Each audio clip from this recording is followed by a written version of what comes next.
Get Up Nation. My name is Ben Biddick. I am the creator and host of the Get Up Nation podcast, where I serve individuals, organizations, and societies to develop and sustain resilience and perseverance. I'm the co-author of Get Up, The Art of Perseverance, with former Major League Baseball player Adam Greenberg. The Get Up Nation podcast is brought to you in partnership with GotYourSixCoffee.com, where Navy veteran Eric Hadley is committed to serving first responders, veterans, and their families through a variety of nonprofit organizations. No stranger to adversity, Eric has fused necessity of coffee with his passion for public service. You're already purchasing coffee. Why not empower your coffee with purpose? Why not purchase coffee that not only has your six, but also has the backs of those who don a uniform of service for our communities and great country? Learn more about Eric and his freshly roasted, award-winning coffee at GotYourSixCoffee.com. Recently, I had the honor and privilege of speaking with John Larocchia. John has been a stand-up comedian for over 20 years. He was a New York City firefighter for 21 years, retiring in July of 2008. Over the years, John has branched out from stand-up comedy to producing, acting, writing, host of a radio show, and keynote speaker. I'm amped to have him on the Get Up Nation show. John, welcome. You are amped. I am amped then. It is a pleasure to be here. It's great to have you on the show. I've been looking forward to this, doing such great work, doing so many positive things. John, let's start with where you currently live and work. I currently live in Long Island, New York. Long Island, we stay out here in Long Island, Nassau County. What am I doing for? I'm a retired FDNY. Right now, for work, though, I produce comedy shows for anybody. I'm running the foundation, and we do shows just for the foundation. And then I teach nationally for three organizations, Homeland Security, which is out of Louisiana State University, the National Center for Bioresearch and Training. It makes me sound pretty smart. That's why I like that one. And then there's two other companies I teach. One of them focuses on teaching a metering device. In fact, I have one here, a metering device to first responders, bomb teams and stuff. And the other one, I'm teaching the same device to Customs and Border Protection. Wow. Excellent. So I was going to ask you, you worked as a first responder for decades of service. It takes a significant amount of resilience to be able to face those challenges consistently over time. Tell us what led to your career in service. Well, you make it sound like I'm a hero. Okay. But here's what led to my career. We have somebody who is not too brave, afraid of heights, and not too good with smoke. All right. So let's start there. All right. All right. And had an accounting degree and didn't know what he wanted to do with his life. So somebody said, hey, you're physical. You like helping people, become a fireman. And I go, are you out of your mind? But as the test approached, I said, you know what a challenge, right? Let me see if I could take the test. And let me see if I could pass the physical test. So I started working out, doing my things, running up and down hills, weighted vests. I was always an athlete. And as you can tell by looking at me, very good shape, right? So that's what I love about Zoom. You can't see the belly. So so I started working out for the test. And as I was working out for the test, I'd see a fire truck. I'd go, hey, guys, how's the job? Just kind of, you like the job? And just about 99% of the guys would always respond, I love it. Not like it, love it. So that kept going in the back of my head. I'm afraid of heights. I'm not really too brave. These guys don't love it. I don't know. So I passed the physical test, right? So then I go, oh, God, that was fun. Then they call me for the psychological. I passed that. And now it's a matter of going through the academy. And I'm like, oh, my God, am I going to do this? You know what? Let me go through the academy. I could always drop out. And 21 years on the job. Wow. Amazing.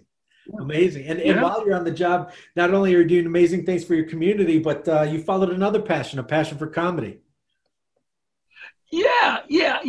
I was always funny at parties, telling a joke, making people laugh. And I always walked away from that going, oh, you know what?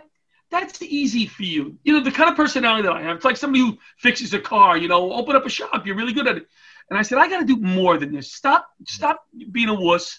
So I took a class, and my final was at the world famous Dangerfields, which I found out the other day is closing in Manhattan. Wow. And I started doing stand-up in all these D and C rooms, biker bars. I get on I walked into one biker bar, and I'm like to the guy, "Where's the stage?" And he takes out like a case of beer, and he goes, "Stand on there and shut up." So that was scary stuff, And that's why people say, "Oh, boy, you get on stage, man. You got to be brave to do that." I go, "Man, you never been at a kitchen table at a firehouse." Because they're going to give you a heckled. Yeah, heckled. There's no heckler at a comedy club that has ever heckled me like I got heckled in the firehouse. That's great. That's great. Yeah, we're going to get into Laughter Saves Lives here real quick, but I want to get into the basics of what started it. And this is we're coming up on the anniversary of a very significant day in our history. And some really amazing, honorable men and women sacrificed everything for us to try to save lives and help us in a time of need. Some of them, your very close friends. So let's talk about 9/11 and how you kept hearing people say, never forget, but you wanted to do more than that. You took action to help transform suffering into something people could heal from. Tell me about the process you went through. To create I think it's part of my personality that there's that fear there. There's that unknown, and I always combated that with humor. So going back to what I remember, my grandmother dying and my grandfather coming back on the bus by himself, and the whole family was in tears, and I was looking around like, how can I help the situation? Am I going to be just another one crying? Or can I lift them up a little bit with levity? So I think it started early in my life. But when I got on the job, man, the guys in the firehouse, there's no funnier place to be, And I'm talking about stuff you can repeat, stuff you can't repeat. You know what the deal is. But all you had to do is show a little weakness, and bada bing, bada bing, bada bing, right? I had one guy in the firehouse who had a little shakes, and we made peas one night, and he's eating the peas, and they're kind of falling off and he said, "You know what, guys? Stop making peas. I can't, What do you think we had the next time for dinner? Not anything but a big bowl of peas we put on the table. No meat, no potatoes, just peas, right? So you don't show your weakness. So I transferred to the hazmat unit in '87 and met some great guys there. Trained me well and all of that. And then on 9/11, we lost a third of the firehouse. We lost 19 guys between Hazmat 1 and Squad 288. Guys that you partied with and played softball with and Christmas parties. And how do you recover from that? You go to work the next day and a third of the people you work with, I guess only the military can understand this concept. If you were in a unit that had a bad day, you don't recover from that. You never do. But how are you going to use it and move forward? Yep. So at one point, I think it was a few months later, we laughed in the firehouse about something. Yeah. And the first thing he felt was like, oh my God, I shouldn't be doing that, And then the next feeling was, that felt great. Right. The first, to laugh again. Yeah. And over the next few weeks, I said, wow, what a great way to remember them through laughter. Because that's what they would want. That's what I would have wanted. I was on that list to work that day. My name is crossed out. I got the thing on the board over there. I should have taken off the writing list. And I look at it from time to time because when I'm having a tough day, I go, hey, they went from the lobby to the 45th floor. Wow. You can do this. Wow. So we remember them through laughter. We do free comedy shows at the veterans hospitals in memory of my guys. Nice. We raise money for so many different charities. We've raised money in memory of my guys and for Laughter Saves Lives. And what I do with the money in Laughter Saves Lives is I do the free shows. We support the free shows because I bring fruit to the veterans. They like the fruit more than the show. Whatever they want, I give them. They fall asleep. They can do whatever they want. And then we use the money to try to find organizations, but also individuals who are struggling due to a tragedy who are not in the spotlight. It's not something that was on the news and the money's rolling in. Yeah. Can I give you one or two cases where we did this? Yeah, absolutely. We had a gentleman in, I think it was Boston University. a firefighter on campus who at night was going home, coming up to the top of a hill. Student hit him head on. They were both going pretty fast. Dell, his name was Dell, went through the windshield, was actually, from what I understand, mangled in with the engine of some way. They actually had to cut him out, and they had to take skin from his leg on his arm. And we visited Dell in the hospital. We're going to do a show. The guys from his volley company, he's also a volley. Let's do a show, raise money for Dell. So I said, I'm in. We're on the way up. Tell me where to go. So we stopped by the hospital. This guy's with his arm up. His legs are up. I think they said 70% of the bones in his body were broken. I mean, he was a mess. Wow. And he knew why we were doing the show. It was in memory of my guys to help him. So when I walk in the room, I said, hey, Dell, John Larocchia left to save lives. And he says, yeah, I know who you are. And he almost started to cry. And he looked at me and he said, if we raise a lot of money, where can I give some of the extra money? And this is a fireman, military guy, cop's mentality. He's in bed. His arms are up. His legs are up. Broken bones, right? Who else can I help? Wow. And I looked at him, and very, very New Yorkish, I looked at him and I said, hey, stupid. You're not giving any money to anybody. Buy something for your wife. You ain't giving any money. And he started laughing. Well, we went on to do the show that night, and we had the show streamed to his hospital bed. Nice. So we were able all night to call out at him, give him a few shots. You know, he loved it. He loved it. So that was one of our first fundraisers for an individual. And then another one that really hits home. Well, we had Tommy Lukowski from Jersey. Uh-huh. A young kid, was a firefighter from 14 on. Wow. He had a bone cancer, some ridiculous amount of surgeries, this poor kid. And we do a show for him. And we raised a few $1,000s. And I gave the money to him. And his mother came up to me at the end of the show. And she looked at me and she said, John, we haven't all been together with all his coworkers and laughed together since Tommy got sick. Thank you. And to me, I went, we're doing it. In memory of my guys, if we didn't raise a dime for that kid that night, guess what? We did it. Yeah. Right? So Tommy had passed away a few years later. Huh. And at his wake were pictures of the comedy show. Awesome. I mean, unbelievable. Unbelievable. I'll give you one more if you don't mind. Can I give you one more? Absolutely. A firefighter outside of Dallas. A buddy of mine lives out there, retired NYPD. He's also a comic, and he does a lot of work for veterans and stuff. I'll introduce you to him. You want to meet, if Butch hasn't mentioned him, John Salerno, a wonderful guy. Excellent. So I said, John, we're coming out. Let's do a show for somebody. So he goes, I got this firefighter I found outside of Dallas, small department, was electrocuted 5 years ago with his hook behind the dryer. He thought the electricity was off. Hit the wire, blew him back against the wall, broke his back, but every muscle in his body contorted. So for 5 years, he hasn't been able to work. Physical therapy, 2 young kids, whatever. Let's do the show for him. Raised a few $1,000, gave it to him. His family was there, all his guys. We laughed, and he came up to me and thanked me or whatever. A few weeks later, or months later it might have been, I sent him a message. I said, listen, I'm going to pay another one of your car payments. What do you think of that? You know, and he responded. It was one of the most powerful emails since I started the foundation. It was so simple. He said to me, John, I cry when I think of it. John, you don't know how much I needed this today. And then he closed with, you're making a difference.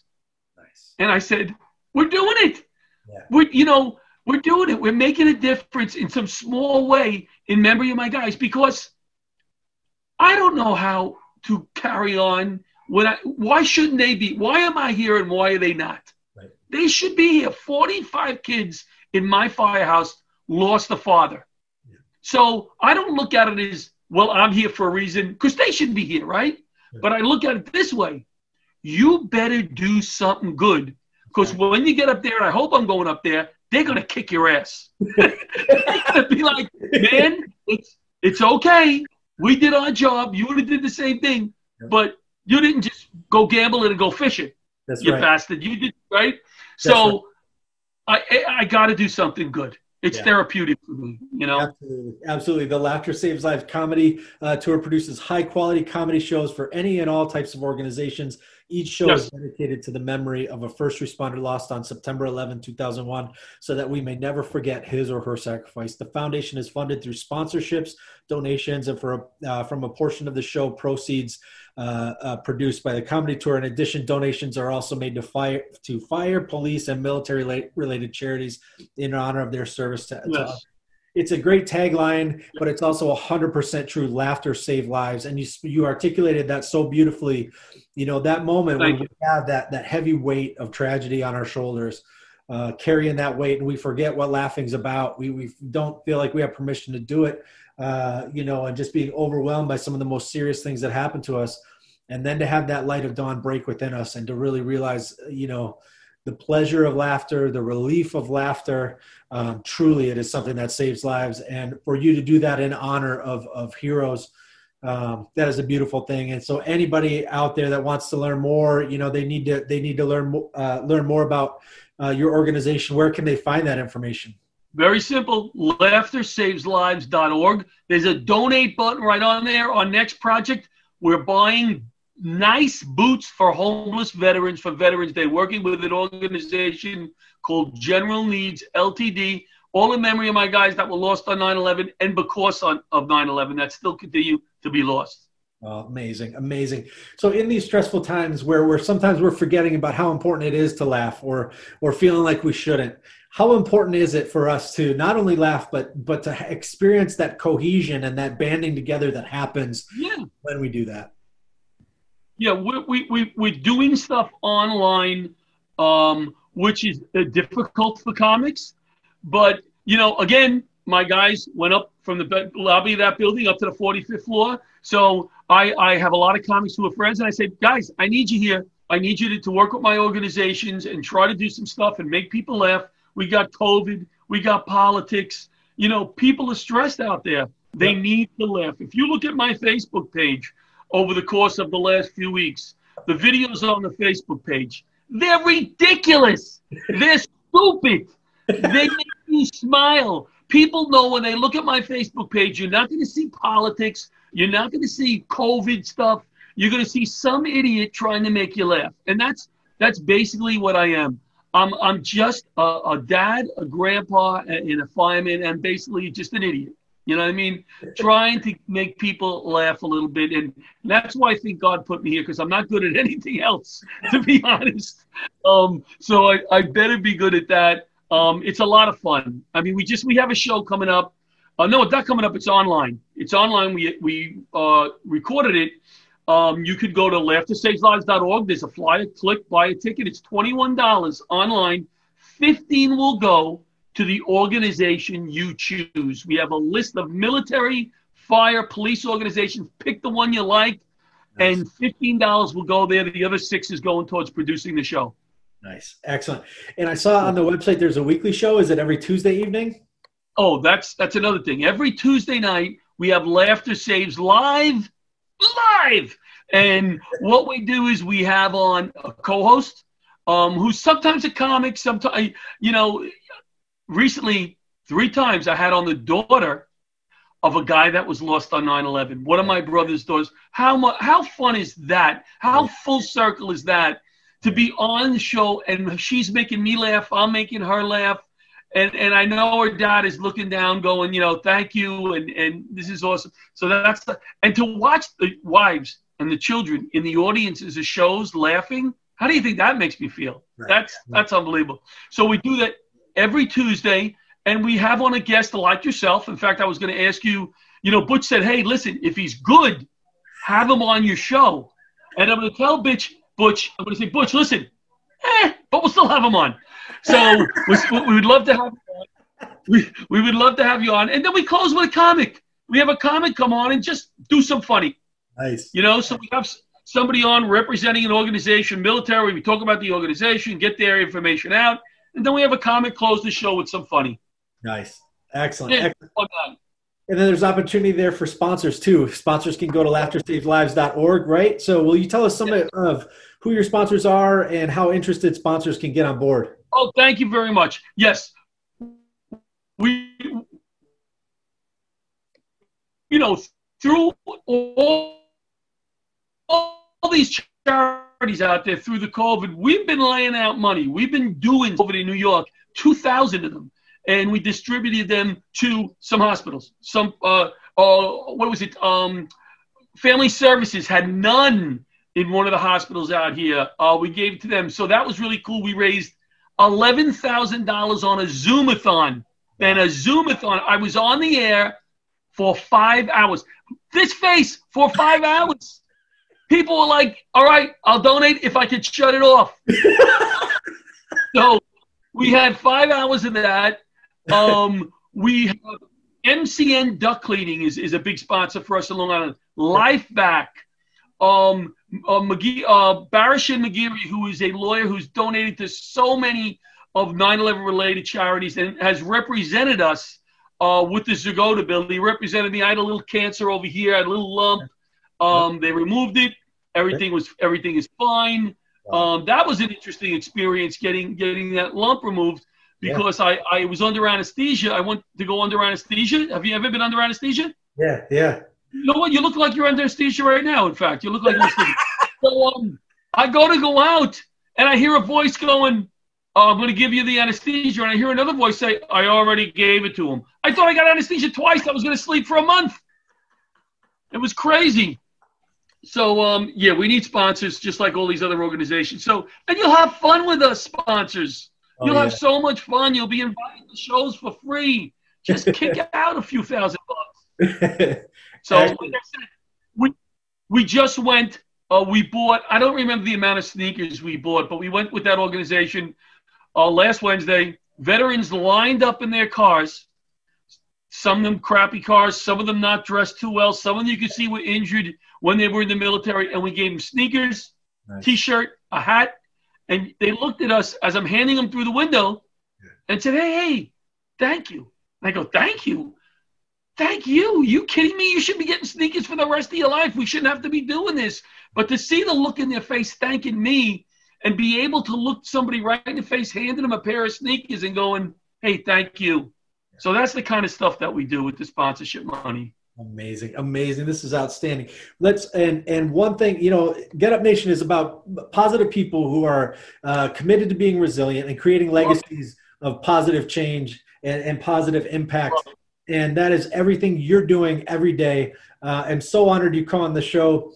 People in my network here are dealing with all sorts of challenges: financial challenge, psychological challenges, physical challenges, basically any form of adversity that we can think of. That's what Get Up Nation is working to encourage, shore up, support, and just like lift people up when life knocks us down, no matter what adversity they're facing.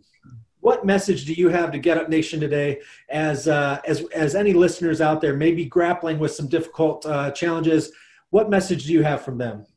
Well, you know, we've all been down, and we all need to reach out to the brothers and sisters out there. You know, we had a suicide after 9/11 in our firehouse a year later, and we were all devastated, and because we didn't see it coming. But you know, when I'm a talker, I share my feelings. You need to reach out to people. There's so many people out there now who you can talk to. If you're down, you're having a bad day, whatever, call somebody, call a friend, or call one of these organizations if you want to be anonymous. You're not alone. You're not alone. It's you know, you're just not alone out there. And you know what I would like to do with you, Ben, is I'd like to work with you and do one of our shows online free to your followers who maybe need a laugh or whatever. We'll put something together. You know, you won't be on the show. You don't seem kind of funny, but I'll have some really top-notch comedy. That's not right. Guy invites me on the show, and I'm, you know, let's go to some of the callers. Do we have callers? I don't have callers today. No. We don't have callers? I was told we were going to have callers. Hold on. I'll have my wife call me on my phone. Honey, give me a call down here. You know, Ben, I was down here for a month quarantine. Did I tell you that? No, I didn't know. Yeah, I was down my basement for a month quarantine. And then I realized weeks later, my wife said, go to the refrigerator down there and get a tangerine. And I thought she said quarantine. She's a nurse. So I'm down here for a month. After a month, I knocked on the door. I said, hey, what am I doing down here? She said, because you're an idiot. I said, that's not right. But you know what? She gave me chicken cutlets every other day. She'd open the door, throw some cutlets on the steps. Truly, is that all we need is, guys, a good chicken cutlet every other day, right? Pretty much, yeah. They gave me some soup. Some days, soup. They just put it on the steps, not in a bowl. It rolled down like a slinky. Rolled down like a slinky, man. But it was good. I lapped it up. It was enjoyable. So I was here for a month. Got a refrigerator delivered. Refrigerator delivered in the middle of COVID. Curbside service. Do you know what that means? Curbside service? I thought it meant go to the store and stand on the curb and order it. No, it means they leave it on the curb. They won't come into your house. I had to get an extension cord. I had it out of my driveway for a month. I couldn't lift it. It was too heavy. Joggers were going by, filling their cups. You know, they were very happy filling it. Grabbing some orange juice, the tangerine out of there. So that's what I went through during COVID. Well, I'm glad you're off quarantine then and yes. getting some fresh food. Yeah. I am used to this basement, though. I am used to this basement. All right. I always end the show with 6 questions that my listeners understand the why within my phenomenal guests. Will you run through these 6 quick questions with me? Absolutely. All right. Who are you thankful for today? You know, honestly, I'm being honest. You know I was kidding around. I'm thankful for you, my brother, for putting me on the show and getting the word out for what I do. Thank you so much. It's my honor to do so. I'm thankful for you being here today too. So now that we've covered who you're thankful for today, what are you thankful for today? What am I thankful for today? I'm thankful that I'm able to be healthy enough to do what I'm doing in memory of my guys and the guys who still remain to get sick, guys that I know very well. So I'm very lucky to be able to do what I do. How do you fuel the fire within you? Chicken cutlets. Breaded. Chicken palm especially. Chicken palm. Look at me. I get excited. Did you see my whole facial expression change? Chicken palm. It changes with chicken palm. There's a sparkle in your eye there, yeah. Yes. Good chicken palm. What's one thing that adversity taught you to value? Laughter. Yeah. And what are you doing today? Yeah. And what are you doing today you may have never What am I doing what? Go ahead. What am I doing today that I never thought I could? Yeah. Oh, that's an interesting question. I guess I would say being my best friend right now is my 4-year-old grandson. So being a grandpa, my brothers, some of them never got to see their kids get married, never got to see their grandchildren. And trust me, I suck it up, man. I appreciate it. So that's my best friend. That's his. You know what his name is? Vincent Frank Bachagaloop Scungio Larocchia. Nice. Oh, that's epic. And he says it. The teachers at school are going, no, that's not your name. Don't listen to your grandpa. Try spelling that on the back of a uniform. Yeah. You're going to need a long name tape. Oh, yeah, you got to go around twice. And then what do you do tomorrow that you may have never thought you could? Oh, tomorrow. You mean? Let me take that as moving forward in the future. Yeah. I think what we're doing with the laughter and the foundation in the height of COVID and getting people to laugh is a challenge, and I think we're doing it. Yeah, you're doing amazing work. And I want to tell you too, I'm going to send you a gift. Thanks for being a guest on the show here. I'm going to send you Eric Hadley. Chicken cutlet.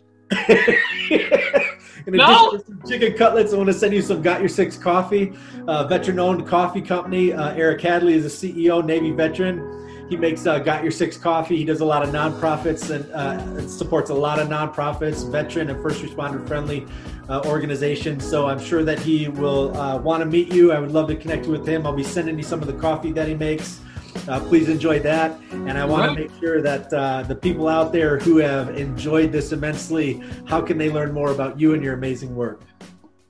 Go to LaughterSavesLives.org. Go on YouTube if you want to laugh. Look up some of the videos, some of our old shows, and just enjoy them. If you're laughing in memory of my guys, it makes me happy. That's a beautiful thing. John, thank you so much. It's been an honor to have you here.